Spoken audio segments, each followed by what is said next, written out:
Salut à tous, merci d'être au rendez-vous de ce nouveau Jeux 7 podcast. Aujourd'hui, exceptionnellement, je ne vais pas vous parler des stars du circuit, dont bon nombre ont pris part au tournoi olympique qui se termine ce dimanche à Paris, mais j'avais envie de profiter de cette période estivale pour me pencher sur l'une de ces nombreuses compétitions amateurs qui battent leur plein depuis le début du printemps en Belgique.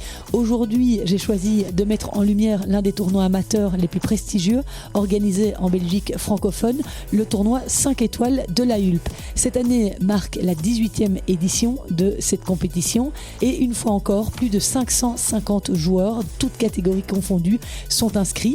Ce Renault Motors Open est l'une des nombreuses manches du Belgian Circuit, une série de tournois destinés aux meilleurs joueurs belges, messieurs 1, dames 1 et messieurs 35-1. De très beaux noms figurent au tableau des messieurs 1 à la Hulpe, comme celui de Yannick Mertens, ancien joueur pro, Germain Gigounon, ex-coach de David Goffin, mais aussi celui d'Alec Whitmer, ancien top 20 belge. Alec est l'un des deux invités de mon podcast. L'autre est Philippe Parent, le directeur du tournoi où je suis allé me balader jeudi, premier jour de compétition. Philippe et Alec sont tous les deux des membres très actifs au sein du club de la Hulpe. Ils nous emmènent le temps d'un podcast dans les coulisses de l'événement. Merci beaucoup d'être à l'écoute. Si vous appréciez mon travail et que vous avez envie de suivre tout au long de l'année l'actualité des circuits ATP et WTA en ma compagnie et celle de Philippe Dehaze, n'hésitez pas à vous abonner à Jeux 7 et podcast sur les plateformes d'écoute comme Spotify, Apple Podcast, et puis rejoignez-moi sur les réseaux sociaux Jeux 7 podcast. Cela m'aide vraiment à augmenter ma notoriété. Je vous souhaite une agréable écoute de ce numéro. Silence, s'il vous plaît. Les joueurs sont prêts.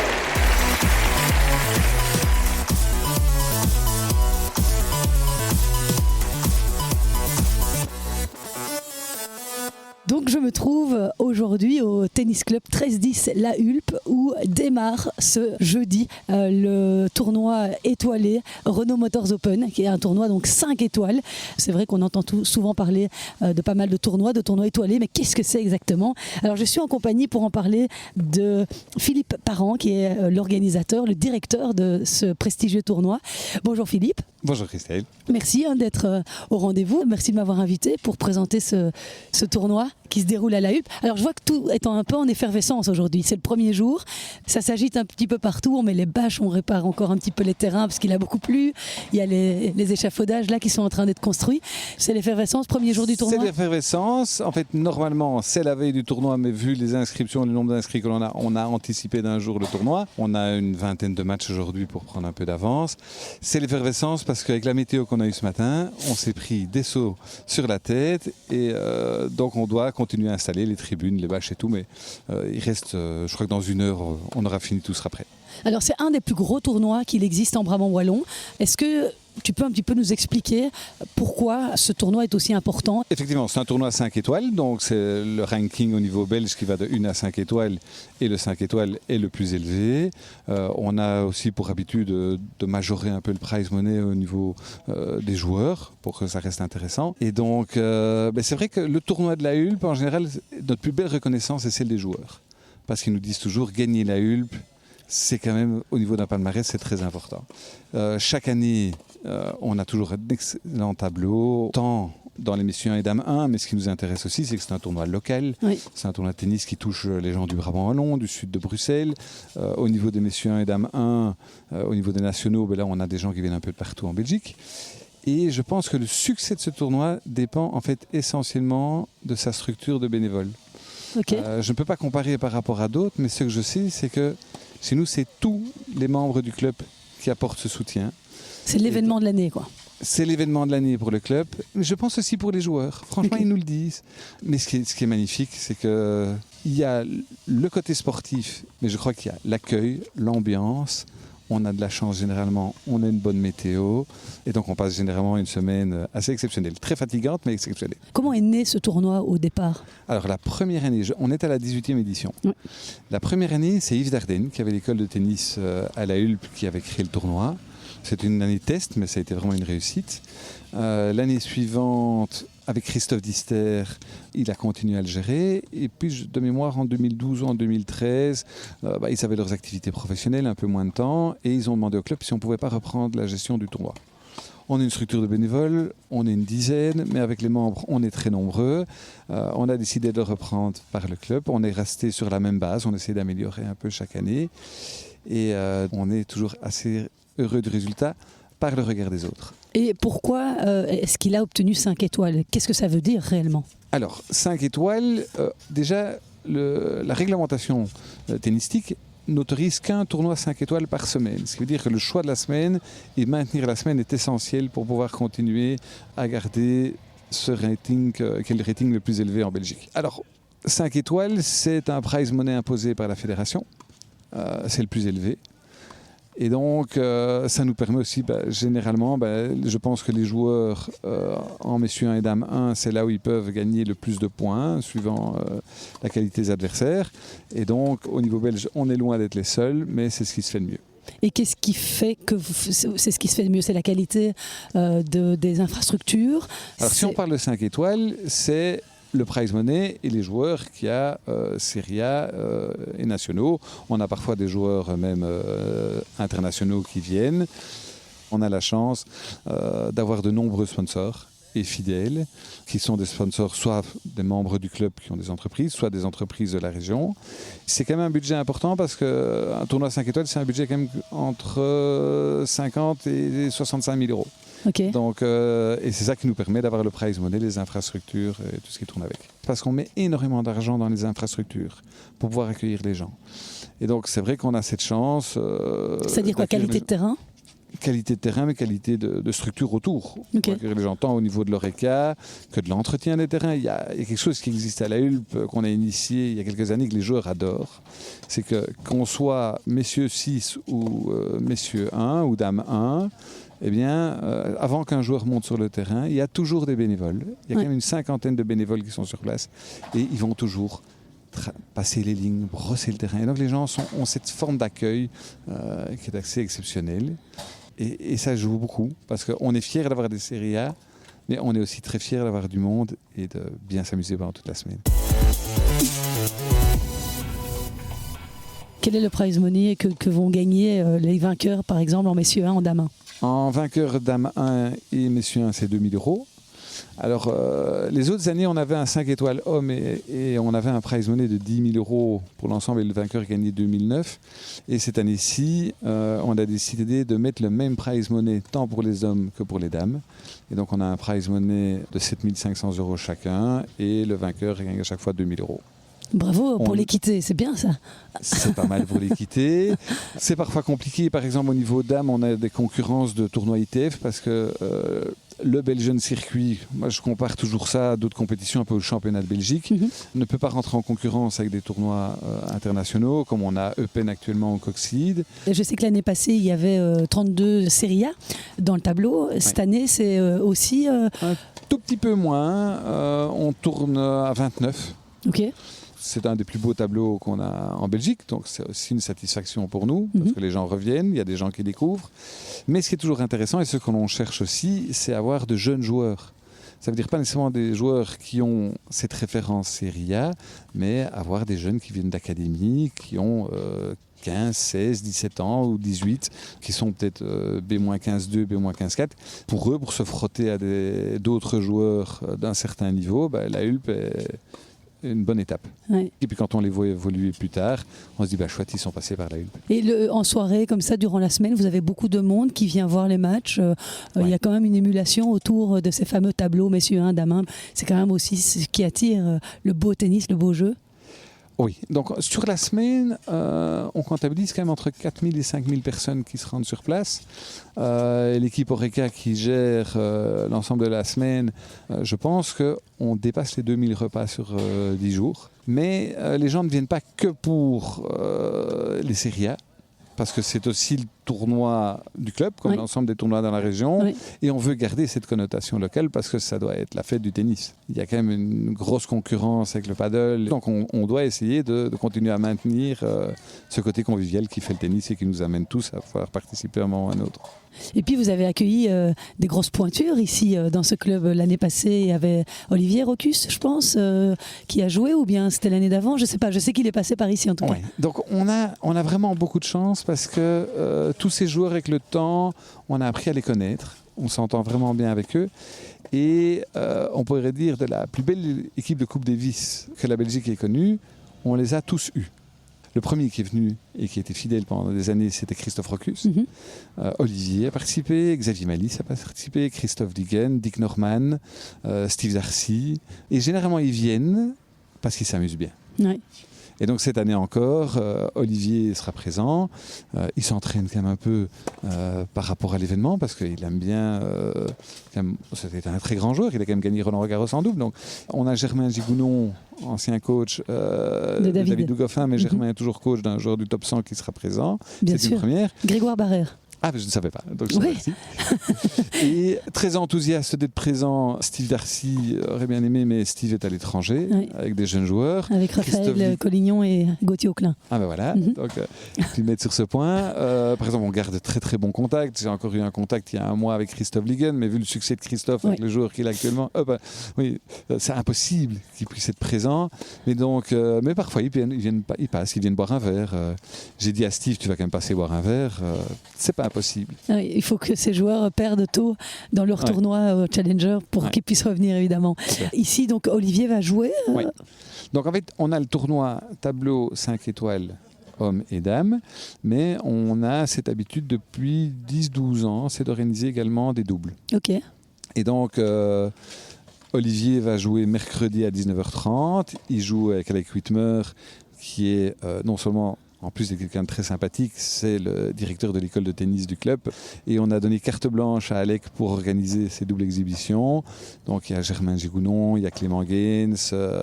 Et alors on a choisi une empreinte locale parce qu'on a dit à tous les joueurs qu'il y a des gens en double. Il y a les joueurs connus, il y a les autres qui sont des bons joueurs, c'est des top 20 belges. On leur a dit, vous avez un défi, c'est que vous devez nous ramener chacun une cinquantaine de supporters pour que ce soit un chouette événement. Et donc Olivier va jouer à 19h30 ce mercredi et Germain Gigounon qui vient pour la première fois. Germain jouera l'autre demi-finale vendredi à 19h30 et il y a une finale de double qui se jouera samedi soir parce que les finales messieurs et dames se jouent le dimanche 11. Combien de catégories au total propose cet événement ? Vous avez des catégories vétérans, juniors et les jeunes. Catégories classiques. Oui, tout à fait. On a une quarantaine de catégories. Alors, généralement, les inscriptions à la Hulpe sont clôturées en 2 jours. On doit avoir une liste d'attente pour des joueurs. Donc, ça, c'est une fierté. Mais je pense qu'on n'est pas les seuls. Les tournois se remplissent très, très vite pour le assez moment. vite. Donc, ça, c'est positif par rapport à la concurrence du paddle. Mais on doit se limiter. Donc, on n'a pas le choix parce que si on veut accueillir les gens dans de bonnes conditions, il faut impérativement qu'on ne dépasse pas le nombre de matchs tolérés sur chaque terrain. Et on se refuse d'envoyer des gens dans d'autres clubs pour jouer des matchs. On a des clubs amis qui nous accueillent, c'est génial quand on a de mauvaises conditions météo. Mais on trouve que si les gens viennent à la Hulpe, c'est pour être à la Hulpe. Donc voilà, on s'est limité. On a ouvert les inscriptions le 8 juillet. On avait déterminé des plages horaires par catégorie. Et 2 heures après, c'était clôturé. C'est une fierté, mais je suis très heureux aussi de savoir que ça se passe aussi bien ailleurs. Bon, eh bien, écoute, Philippe, c'était un plaisir d'apprendre à mieux connaître ce tournoi. Tu vas céder le micro à Alec Whitmer, qui est notre autre invité pour parler de ce Renault Motors Open. Voilà, il va pouvoir en parler puisqu'il est là, il nous attend. On va l'appeler et lui donner le micro. Merci beaucoup, Philippe, et bon événement. J'espère que tout se passera pour le mieux. Merci à toi, Christelle. Voilà, Alec est là, il va prendre le micro. Merci Philippe. Alec, sois le bienvenu, tu peux prendre sa place. Merci beaucoup, bonjour. Alors, il va falloir que tu rapproches un tout petit peu ton micro de ta bouche pour qu'on t'entende bien. Alors, Alec, j'ai l'habitude de te croiser plutôt sur des terrains de paddle, mais en fait, ta priorité, ça a toujours été le tennis, puisque tu es un ancien top 20 belge et tu es encore un excellent joueur aujourd'hui, à l'âge de 35 ans. 35 ans, hier d'ailleurs. Ah oui, bon anniversaire. Merci beaucoup. Et donc ici, tu vas participer, tu vas prendre part à ce tournoi étoilé, messieurs 1, qui a quand même un tableau bien lourd. Ouais, tout à fait, qui est vachement relevé puisque maintenant mon classement ne me permet plus de pouvoir jouer dans le tableau final directement. Ah bon ? Donc je dois passer par les préqualifications et je rentre en lice demain. Ce sera mon premier tournoi de l'année. Ah oui. Mais c'est un tournoi que je manque que très rarement parce que j'adore, parce que je joue depuis que je suis tout petit. Et surtout, maintenant que je suis le directeur de l'école de tennis. Ça te tenait à cœur de prendre part à ce tournoi étoilé? Bah oui, tout à fait. Comme je dis, c'est vraiment un tournoi que j'apprécie particulièrement. Je le jouais déjà quand j'avais peut-être 9 ans, donc j'ai habité tout près, je suis de la région. Donc oui, c'est de toute façon un tournoi qui est un peu dans mon calendrier. Ici, je joue moins, j'ai plus vraiment de classement, ou en tout cas, mon classement dégringole un peu d'année en année. Mais bon, ici, comme je travaille ici, comme je suis assez proche de Philippe, de l'organisation, ça me tenait à cœur de jouer ici. Ouais. Tu sais nous présenter un tout petit peu le tableau pour expliquer aux gens à quel point il y a du beau monde à venir voir durant la semaine à la Hulpe? Oui, mais ça, en fait, c'est vraiment pour moi un des plus beaux tournois de l'année, toutes régions confondues. La preuve, c'est qu'ici, on est en pré-qualification, donc ça commence aujourd'hui, jeudi. Il y a déjà des matchs avec des B-15-4, donc des gars qui sont dans le top 150 en Belgique. Pour des premiers tours d'un tournoi, c'est quand même pas fréquent. Donc ce qui est génial, c'est que ça assure le spectacle, puisque déjà depuis le jeudi jusqu'au dimanche d'après, en fait, on est assuré d'avoir des beaux matchs tous les jours, tous les soirs. Donc en tant que spectateur, c'est toujours très sympa. Et puis dans le tableau final, on a des personnes comme Martin Van der Merch. J'ai fait un podcast avec lui il n'y a pas longtemps, c'est aux $15 000 de Bruxelles, où il avait expliqué un petit peu qu'il recommençait à bien jouer et qu'il avait glané ses premiers points ATP après avoir arrêté pendant toute une période. Donc c'était intéressant de l'entendre là-dessus. Et puis là, il vient aussi parce que c'est un enfant du coin.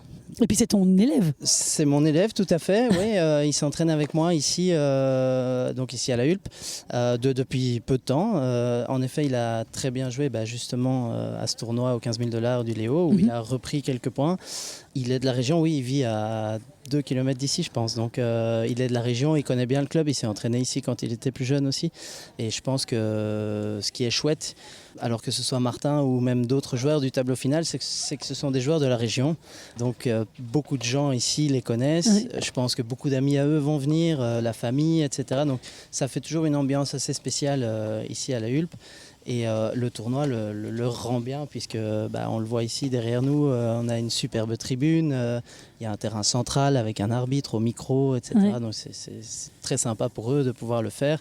Et il y a même d'autres joueurs. Yannick Mertens participe au tournoi, je pense. Il est en qualification puisqu'il ne joue plus beaucoup en Belgique, mais c'est quelqu'un qui a été vraiment dans le top du top, qui a joué sur le circuit ATP, etc. Donc bien sûr. C'est pas par hasard que ces joueurs-là aient envie de venir jouer ici. Et Martin, il est classé quoi lui maintenant en Belgique? Alors Martin, il est 21e belge. Il a recommencé à jouer maintenant sur le circuit, où je pense que donc il a fini ses études, comme il l'a probablement expliqué pendant le podcast qu'il a fait avec toi.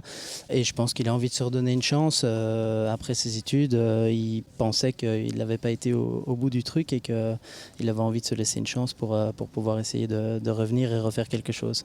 Et il a des concurrents mieux classés que lui dans le tableau, au-delà de la 20e place belge? Je pense qu'il est 4e tête de série. Donc, oui, okay. La première tête de série, c'est Olivier Rojas, qui est un joueur néerlandophone, qui joue super bien aussi. Et il y a Loïc Klaus, qui est donc un Liégeois, qui joue aussi super bien. Oui, il est 4e de série, et je pense maintenant que les 8 têtes de série dans le tableau final sont des fameux clients. Donc le tableau est très relevé, ça c'est sûr. Et toi, t'espères atteindre le tableau final? C'est de l'objectif que tu te fixes? Oui, je pense que c'est un chouette objectif de pouvoir retourner dans le tableau final. Après, ça dépendra un peu du tableau, de ma forme. Je sais que je suis encore capable de très bien jouer sur un match. T'as encore quel classement? Je suis moins 15-2. Oui. Ouais. J'étais encore moins 15-4 l'année passée, mais je joue beaucoup moins. Donc oui, ce serait vraiment génial de pouvoir faire tableau final. Ça dépendra un peu du tirage au sort aussi. Donc les pré-qualifications commencent demain, et puis on verra comment ça se passe. Tu as repris en fait l'académie ici à la Hulpe. Tu es devenu directeur de l'académie il y a pas très longtemps. Enfin, ça fait quoi, un an? Ça fait 2 ans. 2 ans déjà. Ouais, on entame notre 3e année. Que le temps passe vite. Quel est le succès de l'académie? Est-ce qu'il y a encore beaucoup de jeunes qui veulent venir jouer au tennis et qui s'inscrivent? Oui, alors on ressent un petit peu moins dans les clubs, et je pense que c'est pas nécessairement que ici, on ressent un petit peu moins cet esprit club qu'on pouvait retrouver quand moi j'étais plus jeune, où en fait on se rendait compte que dans tous les clubs, pas nécessairement là où je jouais, mais dans tous les clubs, il y avait beaucoup de de team compétition avec énormément d'élèves qui faisaient des tournois avec leur coach. Et ici, on ressent un peu moins ça, mais je dois dire que je suis vachement étonné de l'évolution, en tout cas en ce qui nous concerne. Il y a encore beaucoup de joueurs qui veulent jouer, faire de la compétition, s'entraîner plusieurs fois par semaine, et ça à tous les niveaux finalement. Il y a beaucoup de très jeunes qui sont détectés et avec des prédispositions, qui jouent très bien au tennis. Et je pense qu'on a tendance à dire que c'est un sport qui a un peu en train de disparaître, mais je dois dire que je ne le ressens pas tant que ça. Il y a encore beaucoup de jeunes qui sont super motivés. Oui, et toi justement qui est également un excellentissime joueur de paddle, qui a joué beaucoup avec Clément Gaines notamment. Novak Djokovic a fait une sortie dans la presse récemment, il y a 2 semaines, en disant que le paddle, le pickleball, tous ces sports qu'on pratique allaient peut-être être néfastes pour le tennis. Toi qui a été dans le paddle, qui est aujourd'hui directeur d'une académie de tennis, quel est ton point de vue sur la question ? Je peux pas vraiment dire et les chiffres parlent d'eux-mêmes, mais je pourrais pas vraiment dire que Novak Djokovic a tort sur la question, parce que c'est vrai que on le voit ici dans beaucoup de clubs en Belgique, il délaisse le tennis pour faire du paddle, je pense pour des raisons 100% économiques, ce que finalement je peux comprendre. Après, certaines académies ou de clubs de tennis risquent d'en tirer profit, puisque fatalement, je prends par exemple ici, dans les 10 km aux alentours, on doit avoir 5, 6, 7 clubs de tennis. S'ils décident de tous se consacrer au paddle, ça nous laissera plus d'opportunités d'entraîner des jeunes et d'avoir des jeunes dans l'école de tennis et d'avoir des membres sur les terrains de tennis. Donc voilà, je partage un peu le même avis que Djokovic sur la question, mais bon, ça peut quand même profiter à certains clubs de tennis, quoi. Donc, est-ce que vous devez redoubler d'efforts pour aller chercher les jeunes ? Je pense qu'il faut plus le faire qu'avant. Ouais. On organise notamment beaucoup d'initiations dans les écoles. On organise des journées avec les écoles gratuites où les jeunes peuvent venir essayer le tennis, le mini-tennis, etc. Parce que c'est vrai que c'est clairement moins populaire qu'avant. Je pense que je peux le dire. Et le paddle commence à prendre beaucoup de place. Avant, le paddle, c'était vraiment... c'était pas concurrent, quoi. Non, c'était très récréatif, en fait. Les gens louaient des terrains, jouaient entre eux. Maintenant, les écoles de paddle commencent à prendre de la place. Les jeunes prennent des cours de paddle comme des cours de tennis le mercredi après-midi, le samedi après-midi. Donc oui, pour toutes ces raisons-là, c'est clair que les deux sports se font un tout petit peu concurrence. Toi, tu joues encore aujourd'hui au paddle, ou bien tu ralentis un peu la cadence ? Alors, je joue énormément. J'ai joué énormément la saison dernière, où j'essaie notamment de faire tous les tournois qui comptent pour le Belgian Circuit, donc qui sont importants pour le classement belge. J'ai très bien joué. J'ai fini, je pense, dans le top 6 de ce classement-là. Donc, actuellement en tout cas, puisque le circuit n'est pas fini. Mais ouais, je pense maintenant à 35 ans qu'il est peut-être temps de se consacrer ici à mon académie. Il y a les vétérans aussi. Oui, il y a les vétérans, ça me demandera peut-être un petit peu moins d'efforts en termes de temps, en tout cas. Mais c'est vrai qu'il y a les vétérans, il y a des championnats du monde, des championnats d'Europe, et je pense que c'est toujours des chouettes semaines à vivre. Et après, pour le paddle, j'ai eu ma dernière sélection à Dubaï l'année dernière pour les championnats du monde, où j'ai eu cette chance que l'équipe a vraiment performé. C'était vraiment chouette. Et je pense que ça peut s'arrêter là sans regret. Je prends toujours énormément de plaisir à jouer. Et maintenant, il est plus temps de me consacrer à mes projets professionnels et à ma famille, puisque j'ai une petite fille maintenant. Ouais, tu as une petite fille qui a quel âge ? Qui a 2 ans. Ouais, donc ça prend beaucoup de temps et d'énergie. Il faut la former aussi au tennis. Oui, ce serait bien. Parce que tout à l'heure, tu parlais du désintérêt, entre guillemets, des jeunes. Est-ce que tu penses que l'effet Kim et Justine, qui est passé par là, a aussi des conséquences ? Oui, clairement. Je pense que d'avoir des grosses têtes d'affiche comme ça, des grandes championnes comme David aussi, je ne le cite pas. Comme David, ouais, tout à fait, qui ont drivé le tennis belge pendant quelques années. Je pense que c'est sûr que ça a aidé les jeunes à s'y intéresser. Tout comme on peut voir, c'est comique, j'étais dans une aire d'autoroute hier en France où j'entendais un papa revenir de Paris et dire mon fils m'a dit qu'il voulait faire du handball. handball, parce qu'ils ont été voir le handball aux Jeux Olympiques. Et je pense que bon, c'était facile à l'époque de Kim et Justine de voir du tennis de haut niveau, en tout cas à la télé, et de suivre les Belges. Ça crée des vocations. Ouais, exactement. Je pense que ça peut intéresser. Donc voilà, je prie pour que la relève arrive, la relève de Kim, de Justine, de David. Et que Zizou continue à nous faire rêver un petit peu quand même. Oui, c'est sûr. Bah, écoute, c'était un plaisir, Alec, de partager ce petit moment avec toi. J'ai quand même une interrogation, parce que toi qui as été un excellent joueur de tennis, qui est un excellent joueur de paddle, je me demande quand même si tu peux nous expliquer ton secret pour passer de l'un à l'autre, parce que je trouve que c'est tellement compliqué de rester performant dans les deux sports que je suis quand même fascinée par ton parcours. Et celui de Clément, qui est aussi tout aussi merveilleux. Qui a un beaucoup plus beau parcours que le mien, n'ayons pas peur de le dire.